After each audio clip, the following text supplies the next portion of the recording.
Hello everyone, my name is Alessandro and this is the Temple of Surf, the podcast. We'll give you full access to the best surfers, skaters, shapers, surfboard collectors, shop owners in the world. Discover with me their stories, the greater successes, amazing behind the scenes and much more. Hello everyone and welcome to the 16th episode of the Temple of Surf, the podcast. Today with us from Noosaville, Australia, Thomas Bexon, shaper, surfer and owner of Thomas Surfboards. Let's discover more about him, future projects and much more.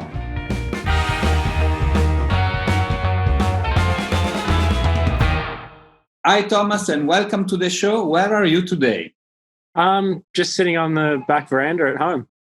Cool. Just, having a glass of wine, just finished dinner. Nice. Home in Australia, right? For who doesn't know you, right? Okay. Yeah. Sunrise Beach, which is just near Noosa. Okay, fantastic. How's it going in Australia in this time of coronavirus? I heard 2 days ago I was with Tom Carroll that told me that the things are opening up slowly. People can go surf. How is it over there? Yeah. They're starting to sort of slowly open some cafes and restaurants and stuff a little bit, just for small amounts of people. Retail has been open for a couple of weeks. Yeah, there's still some state borders closed, but we've been super lucky that we've been able to surf the whole time. Yeah. Like beaches were never closed, that you weren't allowed to sit on the beach with an umbrella and sunbake, but you were allowed to go to the beach, go for a swim, surf, a walk, or play with your kid, throw the ball for the dog and stuff the whole time. So we were super lucky that we didn't lose that. We've been quite fortunate. Yeah, it helped quite a lot of people to just go and surf and take off the stress and of this situation, of course. But let's hope we will get back on a new normality very soon, and everything is gonna go back on track. I don't know if hope so, but well, let's hope. Today we're going to talk about surfboards, of course, shaping. The first question that I have for you is: what is the most important thing in surfing, in your opinion? The most important thing in surfing, I guess, enjoying it. Yeah. If it's not enjoyable, then it's a pretty frivolous exercise, I think. Just making surfboards, any aspect of it, if it's not enjoyable, then there's something wrong. No, of course, I agree with you. But for some people it's style, for some other people it's having fun, for other people it's a surfboard, the ocean. I mean, it depends how you see it, right? But do you remember your first surfboard? Yeah, I remember the first surfboard I got was like a 7-foot pipe dream thruster. And you still have that surfboard? No, I don't have that one. I don't have any of the original, like the first probably 5 or 6 boards that I had. No. Because, is the dream of every surf collector or every person that collects or surf to keep the first surfboard. But unfortunately, is not the case. I've got the first one I shaped. You still have that one? Yeah. I've got the first probably. I got number 1 and like number 4 and 5 and stuff. So I've got a few of those early ones. So they're more important. When was your first board being shaped? I was 14 or 15. It was like a 7-foot egg kind of thing. And which year it was? Would have been like 98 or 99. No, 98. And how do you see your shaping evolving in all these years? I hope that they've gotten a bit better since then. a little bit more accurate. And I guess, it's just doing the same thing over and over again. You kind of become second nature and you get a lot more, dialed in with it than what you were at the start, for sure. Continuous improvement, I guess. Also looking at other shapers and what they do, it helps everybody to improve, right? Are you doing the same, or you just focus on your own stuff? No, I always love any opportunity to see other shapers shape, because it's really helpful for just picking up little techniques, little tricks, different ways of doing something that might make the process more efficient or get a better result. So, it's great when you get that chance to see other guys shape. Because it's great to see that a surfboard, it can really change, across the eras, across the shaper. So maybe somebody that doesn't know about surf will say, surfboard, what's the difference? Maybe the length is the one. Yeah. But no, we're pretty lucky now, I think, where we are with what people ride and what's out there now being used. There's a lot of generations of decades of different design and different styles and types of board now like in the stuff I shape, I get to draw from all of that, single fin longboards, twin fins, thrusters, there's just the most comprehensive encyclopedia of designs out there now to draw on and gain inspiration from. So it's kind of pretty endless possibilities. Do you collect surfboards yourself, or you just have one or two and then and that's it? I'm definitely not like an avid collector. Like, there's a lot of boards I wish I hadn't sold over the years. But I don't go hunting boards to collect, or old boards, like I've gotten a few of my old ones back that I shaped when people have traded them in, or, a friend of a friend had number 15. He's like, I kind of wouldn't mind a new board. Do you want to trade it? So I've gotten some of them back that way, and I've got a few old Mals and old 70 single fins and bits and pieces. But to be honest, a lot of it's just sort of happened in my lap. Like, people have brought it into the shop looking to sell it or something like that. I haven't really gone out hunting. Okay, they come to them better, right? Hunt them out to look at them and ride them and template them and stuff, but not to hoard a whole bunch to myself, because a lot of the ones that are real nice, they're not the right dimensions for me. So it's a cool 70 single fin gun, but it needs to be 4 inches bigger and half an inch thicker for me to be able to ride it. So I don't really want to hoard stuff that I can't personally surf. Okay, no, makes sense. It makes quite a lot of sense. Among all the surfboards that you have, is there one that has a very particular story or a very special meaning for you? I've got a Malcolm Campbell Bonza that I got. Where did I get it? In Mexico. Okay. There was like a crazy dude from California that went off the rails and owed a bunch of money, and needed money to get out of jail. So I grabbed that board off him. Okay. That was just an interesting way of getting a board. The guy's there, strung out in jail, needed money to get out of jail before he get his passport back. So he sold me his board dirt cheap, and it's just a really beautiful 7.6 5-fin Bonza. The boards are coming to you. That's the destiny. Even if you are in Mexico, they coming to you. You don't have even to look for them, Yeah. So, it's cool like that, just sort of happen into it rather than go looking for it. Yeah, it's a destiny. You attract the surfboards and you don't move. Cool. In your career, actually, you still have a lot in front of you, but so far, what is the greatest achievement or the thing that you are the most proud of?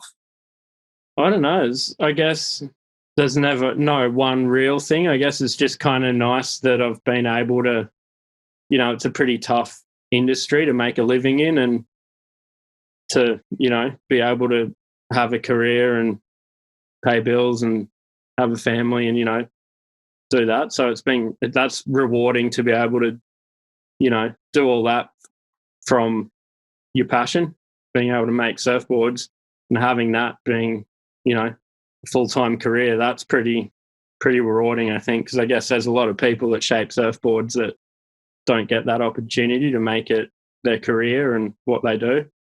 And what do you think was your defining moment in your career that really made you spin out of the big number of people that produce or shape surfboards, even on the back of their yard for their friends, and then suddenly you become like Thomas Surfboard, and you're becoming like a reference and appreciated by the people. What was the defining moment of your career?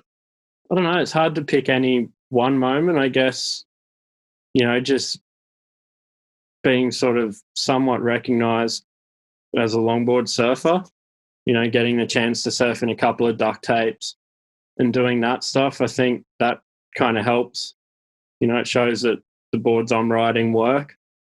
And then getting some good friends and great surfers that ride the boards and have success in competition and free surfing, that just are well known for the way they surf. That definitely helps as well. That, definitely gets it out there more. And then, boards start showing up in magazines and photos in magazines and stuff like that. And the whole social media thing. And then it just kind of all, once it's sort of, you get a little ball rolling, it just kind of keeps going and going. Instead of, you get asked to do an interview and then you get asked to do 2 more interviews. And, one thing sort of just seems to lead to another. Yeah. Well, that's amazing, right? It's yeah. Oh, it's crazy. It's something I never expected when I started making surfboards. And also, because I guess I love the surfboards that you shape, and I think is a consistency, is quality. There are very important things. Because you can be successful as a surfer, but then if your product doesn't really represent you, or then last, right? Maybe it can be. So I think the secret is staying in being able to deliver a product of high quality that people really like when they surf, and so it generates a kind of a spiral of positivity that allows you to. Yeah, for sure. In your opinion, what is the key thing in shaping? If there is one thing that is more important than anything else, the idea. The idea. The idea, the design, the idea of what you've got in your head before you go to start to shape the board. If it's not right, then you're fighting a battle the whole way. But if the concept, the idea, the design of the board is good, then as long as you do your job and translate what you've got in your head into the blank, then you'll end up with, you're a good way there to getting a good board. That I think is the most challenging but rewarding thing. If you have an idea that maybe is a crazy idea, and you end up making it real and make it work, then it works. It's good. Yeah. So I think it's very rewarding. You created a lot of surfboards for a lot of people. What was the craziest surfboard that you ever created? Oh, I don't know. Most interesting one, the one that was saying, "Oh wow, I'm making something like absolutely special." Well, I guess it's just new things you do for the first time, like the first couple of 12-footers are shaped. They're nothing new. People have been riding big boards for a long time, but it was the first time I'd shaped one of those. So, I did 2 in a day. The first 2 12-footers I shaped, and that's sort of, I remember that day. I remember, because it was the first time I'd done two big boards. Those sorts of, first time and then doing the boards in different places. I remember the time I shaped a few boards on the runway at Tempelhof in Berlin as part of a trade show with Deus. It's like, that was pretty memorable, like shaping surfboards on Hitler's old airfield in Berlin, nowhere near the ocean. Was a pretty weird experience. Yes, I would say so. To be honest, I don't even remember what I shaped when I was there, but I remember being there doing it. Different experience, right? Yeah. Let's talk about you as a surfer. What do you like to surf? Of course, longboards, but what do you like to surf today? Today I rode a 9.9 speed shape longboard, like quite narrow, the 2+1 fin setup. Okay. I guess it's a lot of fun, right? You're having just easy to ride. Like, we've had pretty good waves the last few days. It was smaller today. It was only like 2 to 3 foot, but the last few days have been pretty good. And I don't know, it's nice having that longer board. It's getting in early, setting your line, and just having that bit of extra time on your side. It's kind of suits me. But yeah. Great. it looks like Australia today is a lot of fun these days, So compared to the rest of the world, I interview people from France. They're crying, say like, we cannot go to the beach. In US, you need maybe to run away, try to. Yeah. So it's good. It's good for you guys that you have a lot of time to surf. Oh yeah, we've been super lucky. Yeah. Tell me about your future plans. So what's next for Thomas Surfboard? Pretty much just keep doing what we're doing. Yeah, keep making boards, doing the little bits and pieces on the side, a few t-shirts, a few board shorts. Kind of just keep the ball rolling and doing what we're doing and enjoying it. I think this is the first year I'm going to have a lot less travel. Yeah, obviously because of what's going on. So I'm sort of going to be based at home a lot more. So I'm kind of looking forward to that. A little bit more time to surf. Yeah, and just enjoy it. Yeah, it's okay. Like in these times that we are not traveling, that's like it can be also a good thing, right? Because we see things we do things that we never had the time to really do or think. Yeah, we're going so fast. So maybe from this moment, something great will be created, right? So it is exciting, and you're gonna continue also the collaboration with artists. I see you like to have arts on your surfboard. What you can tell me about that? Yeah, definitely. Well, we've been really lucky that just through the people we've met through surfing and the greater surfing community to meet a bunch of artists in Bali where they have the gallery at Deus and in other places in California. And then when those guys have traveled through Noosa, they swing by and check out the shop and hang out and stuff. And I try and always keep a few just shape, stock blank boards there. And then someone shows up, we pretty much just like, hey, if you want to paint a board, I've got a blank. If you want to, scribble on it. And, most of the time, all of the type of people would say, yeah, sure, love to. Yeah. So, yeah, it's just sort of, again, just sort of been lucky, I guess. And it's just sort of happened. And now we got little gallery sections set up in the factory with all the boards, all the ones that haven't sold yet with the art on them. That's cool. It just adds a nice element. And I think it kind of suits the types of boards that we do, like you get influences from the art world and the colours you pick for a board or something. So it's cool to kind of blend them even more and get some of our favourite artists to do their stuff on a board. I agree. It's like it's an opportunity that you have that not a lot of other people do. Yeah. So definitely something. It's just really hard selling them, because you got these boards that's like Thomas Campbell painted Hull or one of Bob Moore painted, and you're like, I don't want to sell that. I wish I could just keep it for myself.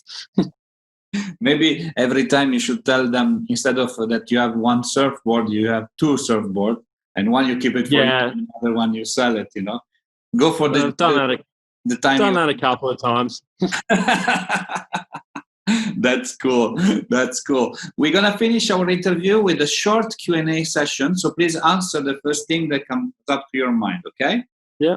The best surfboard that you ever ridden? Oh, the Bobby Brown 1966 model stringerless, Gordon & Woods. GNS, Gordon Smith. Amazing. The best shaper of all time? Whoa. Donald Takayama, Bob McTavish. Of course. They are two of the greatest shaper, right? From Australia to Hawaii or California. Amazing. Yeah. Personal question. Your favorite song? It's probably a Modest Mouse song. And your favorite surf spot? Home. Home. Yeah. There is no better place than home, right? Nah. The best surfer of all time or your favorite one? Oh, it'd be hard to pick one. Nat Young, Joel Tudor, Tom Curran, Kelly Slater. Yeah. All amazing surfers. Yeah. And the last question is a little bit unusual, but we ask to everybody, but has nothing to do with surf. So we want to know your best relationship advice. Smile and nod. Yes. I guess it's simple as that, right? Always helps. Yes, I agree with you. I agree with you. Simple, and then you cannot be like, I just say yes. What do you want me to say more than this? Cool. Thanks a lot, Thomas, for being on the show with us today, and look forward to talk to you very soon. No worries, man. Absolute pleasure. Sorry to keep you waiting around. No problem. Thank you, Thomas. I wish you a great evening. Ciao.